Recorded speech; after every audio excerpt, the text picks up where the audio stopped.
Welcome back from the report. It's still Daybreak Africa. If you're just tuned in, reaching from our studios here in Ondo City. As earlier stated by Angela, today is International Day for People of African Descent. And now, in 2020, the General Assembly adopted a resolution on International Day for People of African Descent. Observance of this day on 31st August each year is in line with the global and regional consensus and the need to promote and protect all the human rights and fundamental freedoms of people of African descent. Of course, we're talking about challenges of African nations and way forward. And with us in the house today, just to see this topic is a creative artist in the house, personal Vincent Adeturinmo. Welcome on Daybreak Africa. Good morning. Thanks for having Thank me. you for joining us this morning. Thank you very much. Well, to begin with, the observance of the International Day for People of African Descent is aimed at promoting and protecting all human rights and fundamental freedom of people of African descent. But so far, have this goal been achieved from your own perspective? Thank you very much. That's a very good question. Let's begin from this end. Who are those that majorly constitute the African descent? I mean, these are slaves that were taken from Africa abroad. They're all over the place in white man's country.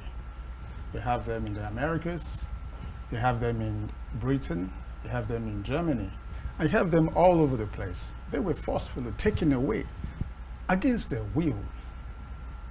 They were taken away against their fundamental human rights. Even at that time, there were no fundamental human rights, but they were taken away from these shores on account of our pigmentation of our color, of our skin. We are black people. They see us as inferior people. So they were taken away to serve a life of, to begin another life of servitude. Even though at that time, some of our emirs, Ogars, have slaves that, take care of some of the domestic needs and all that. But these people were taken away, sold into slavery for mere pittance, mere pot of courage. They were taken away. These are the people that majorly constitute what we call African descent. That's why you have them all over the world. And today, may I tell you that Brazil happens to harbor the largest concentration of black African descent. That's why every year you hear stories about, festivals being celebrated in Brazil. Yoruba, Igbo, they have all kinds of culture. That's why you have them in Brazil. So that's African descent. That's, telling you just the narrative about African descent. Now, coming to your question, whether that's the issue of International Day for the celebration of African descent has really achieved its goal. Well, I think to a large extent it has, because first and foremost, let me also quickly say that before the establishment of United Nations, the coming together, the celebration of African descent has long been established, even before the establishment of Africa United Nations that was established on the 24th of October 1945. So it has been an ongoing process just to ensure that Africans descent come as one, identify their problems, and then find ways to ensure that they come together. And on the issue of racism, the issue of xenophobia, the issue of segregation and all that are nipped in the bud. And it's still ongoing. So I think so far so good. Talking about narrative at this point, it's true Africans are blessed with so many natural resources of every kind, to be honest. Yes. But at the same time, when we heard the word say malaria, the first continent that comes to mind is Africa. When we hear the word poverty, the first continent that comes to mind is Africa. What's up with that narrative? Can it be changed, and what has it been so far that? Yes, given what it is, because by virtue of development, the Western worlds are far more developed than the African nation, and they have been able to come up with loads of, all kinds of vaccines to combat the evilness of, malaria and all the related scourges and all that. So, but having said that, we haven't gotten to a level where we have enough vaccines to cater to the needs of our people here. Go to the hospitals, you discover that even in the pharmacy, the drugs are not even available when the doctor prescribes, drugs for you to use, to combat the effect of malaria. You still have to go outside to go look for these drugs and all that. But abroad, overseas, these things are there. It's provided for. And beyond that, the African continent is laden with, all kinds of stuff. You see bush everywhere, and some environments are unkempt. Water, stagnant water in front of people's houses and all that. So this awareness has to be put in place to ensure that we educate our people such that once you do keep your environment clean, all right, you all broke, water that, that has settled in front of your house, you ensure that you don't have stagnant water. Then in that way you begin to combat the, this malarial scourge. You won't have enough. Hello, go ahead. I'm just curious. Is it more like the black man mentality? It's somewhat backward in nature. Considering the fact where we are so blessed with gold, with oil, name it, every natural gas you could think of. On the planet Earth, we have it all in Africa. But nonetheless, when it comes to poverty, when it comes to just the word long suffering, we always attributed to Africa. Why always Africa instead of all we have? What happens to our mentality? Are we having an issue? Yes, on the contrary, moderator. I think it has to do more with, our leadership. All right. Once the head is warped, when your head is warped, is bent, it will affect the structure, your physiognomy, the whole body.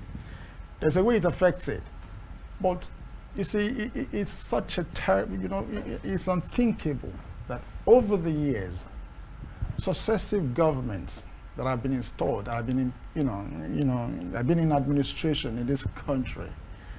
Instead of moving the train forward, we retrogress over every time. We're supposed to be progressive, but we retrogress. And there are templates that abounds everywhere that we can even borrow from the Western nation, that, if in case we are bereft of ideas, we can get some of these things and then follow through some of these templates. It will work for us. But because majority of our leaders are self-centered, I'm sorry to say it, but that is truth. That's the truth. Are self-centered. They only think about themselves and their family. All right? I'm talking about corruption here. So if you can, there's just no way, because there are checks and balances abroad.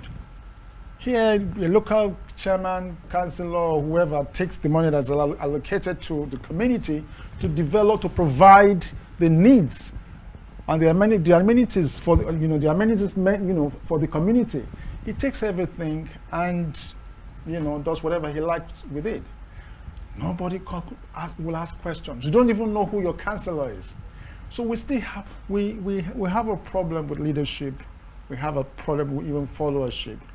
We have a problem with accountability. We have a problem with so many things. But I think we're evolving. We're getting there. It's only going to take just a matter of time. Well, talking about issue of accountability and leadership issue, I think Africa tends to thrive more when it comes to the world coup. I know it's one continent that's actually have more successful coup than any other continent on the earth. So is this coup attempt more like an attempt to take back our country, take back our nation, put back our continent and make it grow, or is it more like just another way of bringing us 10 years behind? Yes.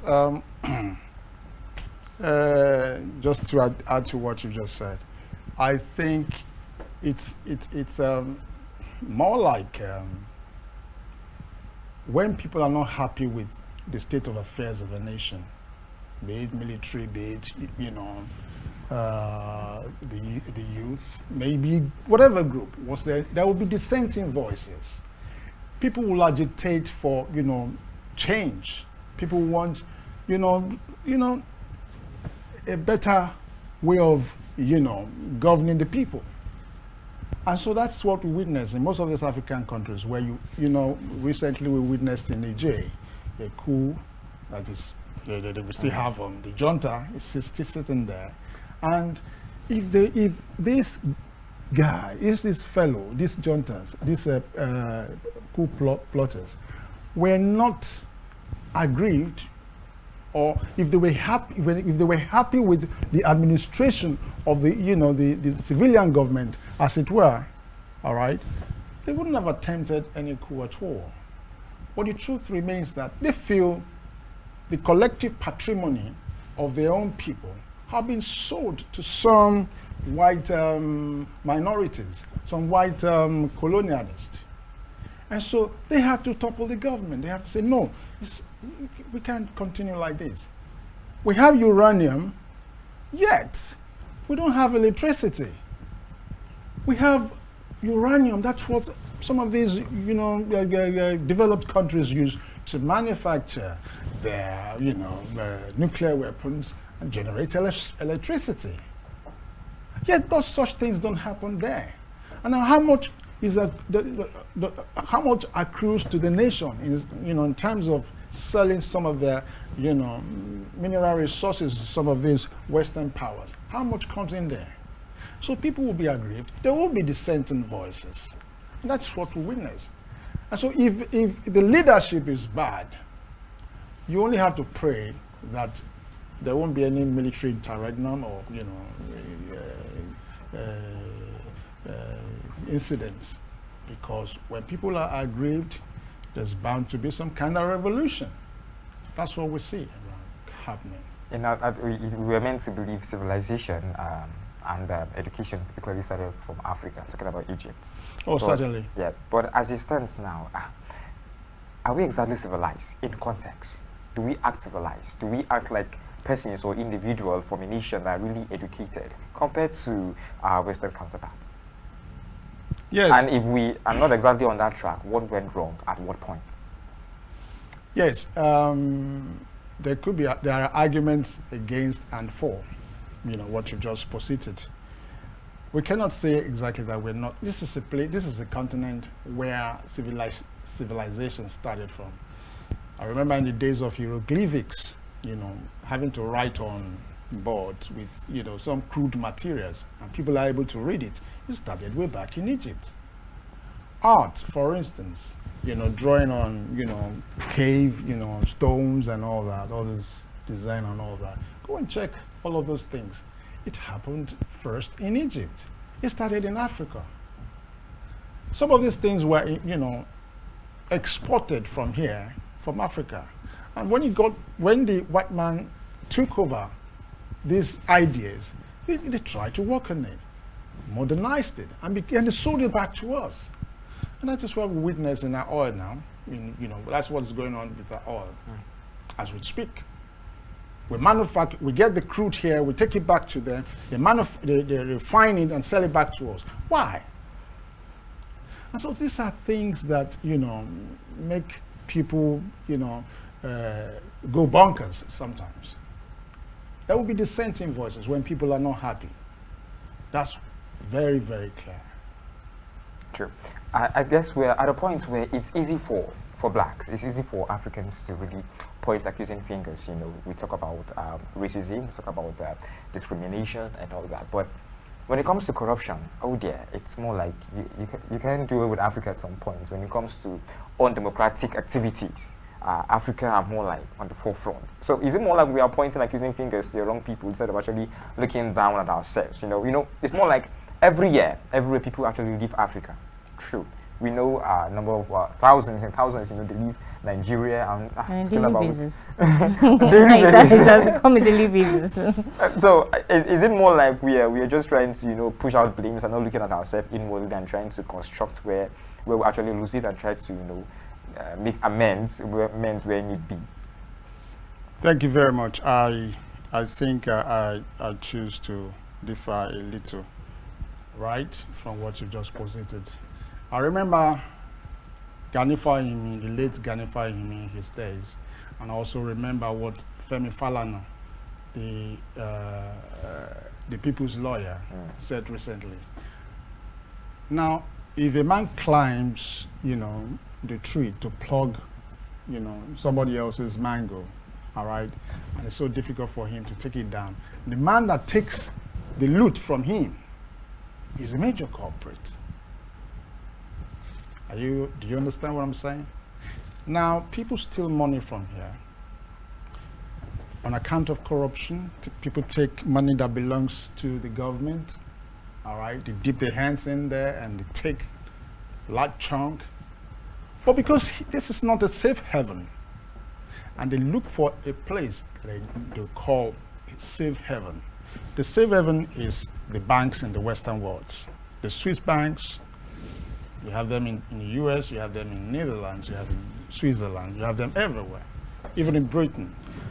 Now, these banks, right, that play host to, that receive these funds, right, without questioning the source of this fund, I think they are major corporates. They should be held liable and accountable for that. Someone steals some money from somewhere and he brings it back, brings it to your country to lodge it in there, and you did not ask question. I think such people should be questioned. If they had refused such money and ask questions where they got the money from, or perhaps squeal at the incidence of lodging that money in their, Swiss bank. We call it World Bank, and it's supposed to be safe. You understand? But what appears to me is that they take this money to develop their own country at the expense of people here that are suffering. And then when we now cry foul, when we begin to ask questions that, look, there's this loot that is being started in so place. There's so amount of money that has been taken to this bank and is still resident there, is domiciled in certain, accounts. These banks keep mute. They won't say anything. All right? Now people are suffering here. And when they want to start releasing the money, you know what they do? They just release it in bits, in installments. Like our money. Some people stole money from here. In other words, the white people are part of the people that underdeveloped Africa. If they refuse to take some of our stolen wares, some of our stolen money, if they refuse to take it, I think we'll be better off. It's so sad. And then they turn around and point accusing fingers at us, and they say, you guys are corrupt. Who is more corrupt? I guess they are. Sorry to say that, I'm just speaking my mind. It's so painful. We know how much it costs to buy gari in the market now. We know how much it costs to buy tomatoes. We know how much it costs to buy, groundnut oil.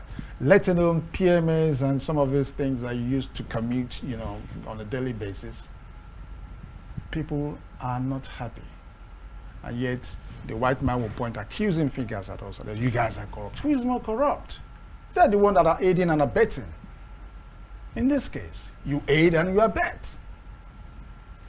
That's the way that's what my standpoint. To some extent, we can't really say they're wrong. I mean, like you're right. Actually, it takes two to tango. Oh yes. Truthfully, but when it comes to the white persons, pointing out that accusing finger towards us, like the same persons that actually dip their hands into that public purse and pick out those chunk are the same people we regard as honorables, are the same people we regard as your excellencies till date. In all honesty.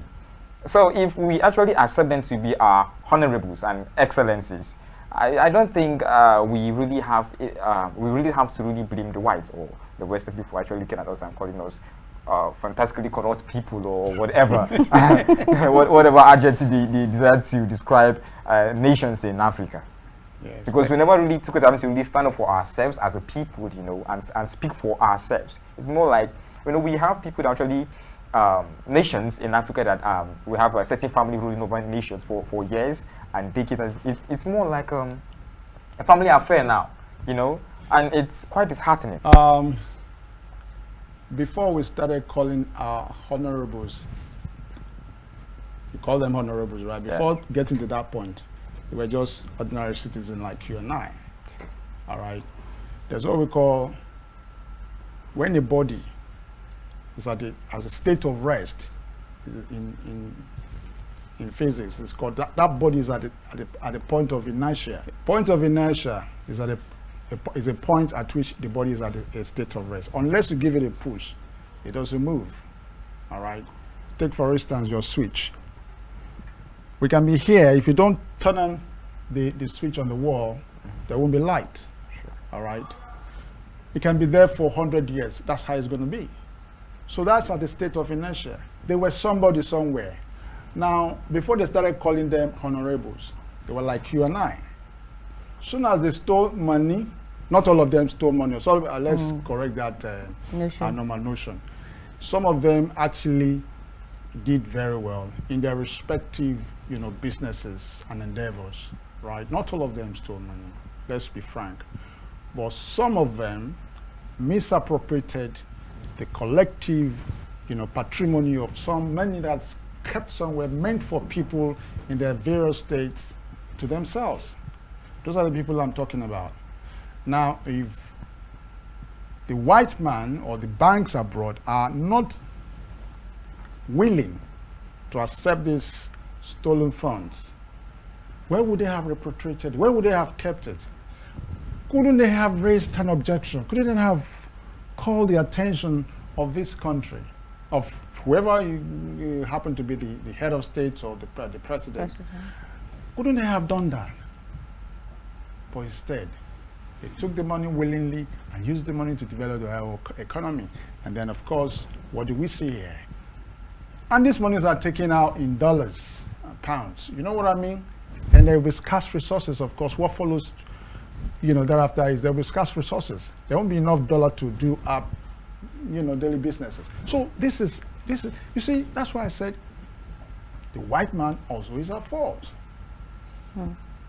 But where do we begin to, straighten these whole issues? Where do we begin to get it right? Because at this point, it's as though we, the citizens, are in a fix where we have our leaders collaborating with the Westerners and, looting the whole money. And just like you said, where do we begin to get it right at this point? Thank you very much. I think this time calls for a concerted effort on the part of the government in place as we speak right now to ensure that all hands are on deck, all policies, all right, geared towards re-engineering the economy of this country are closely followed and monitored, all right? There should be checks and balances.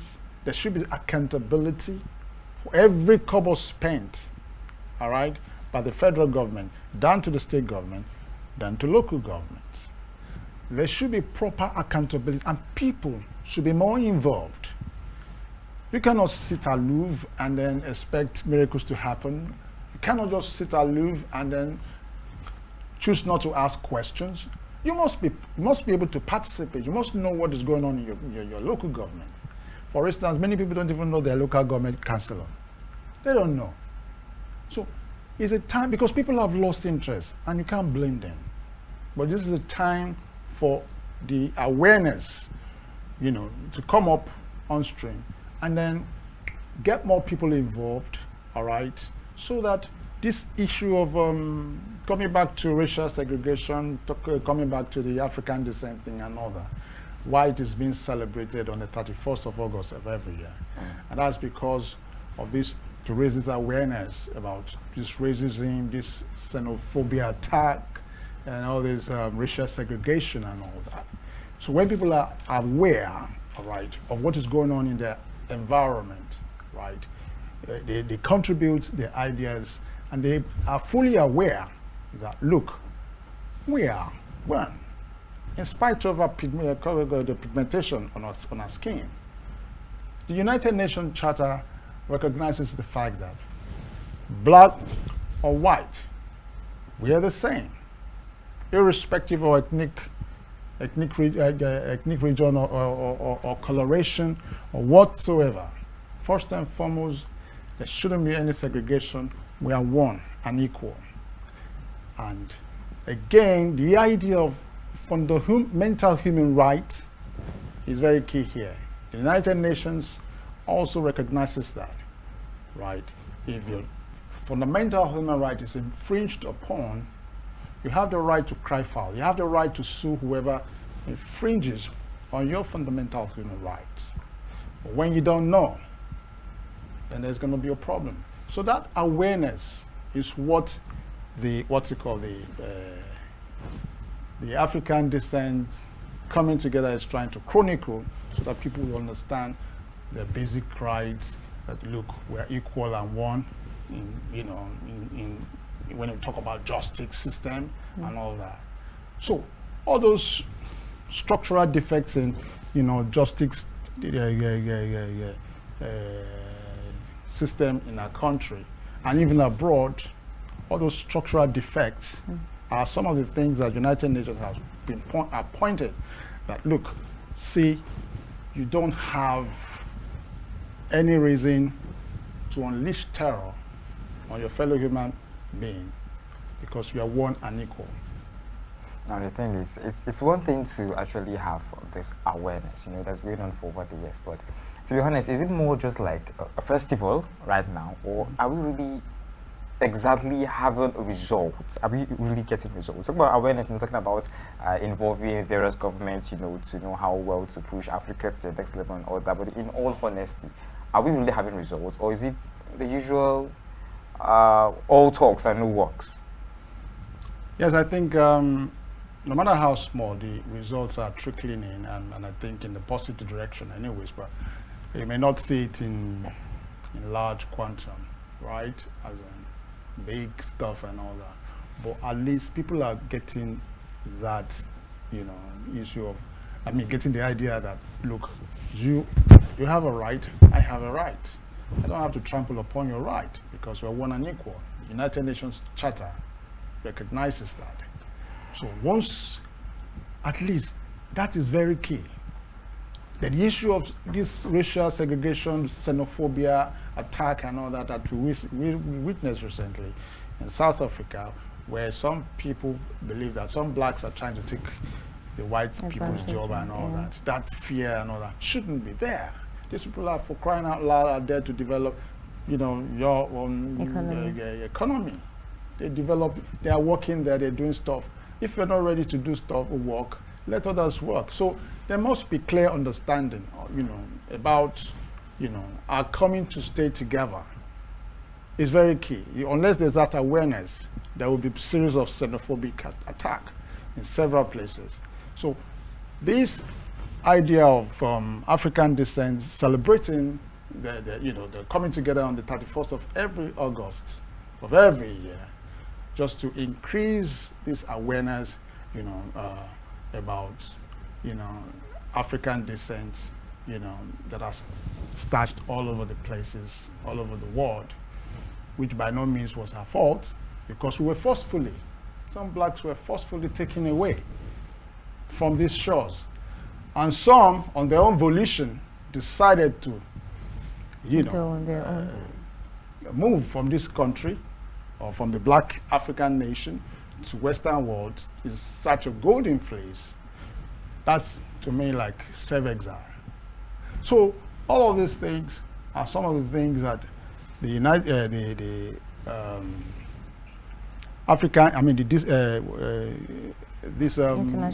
International Day should begin to, chronicle in the air of, people, so that they know that people are aware of their rights to live, of their rights to associate with people, of their right to do whatever they want to do. Thank you so much for joining us this morning. It has been an interesting discourse so far. Thank you very much. Hope to have you again next time. Oh, sure you will. Thank All you to very our much, audience. So, audience, I hope you've been able to take one or two from what our guest has said so far concerning the African descent. And it is true that we have a lot to learn as well, but as time permits, we will learn as the time goes on. So this is where we hand you over to our Lagos station that has a package prepared for you. So stay tuned while I sign out. I am Angela Daku. Proud Africans, have a wonderful day ahead. I remain Ezekiel Ogar.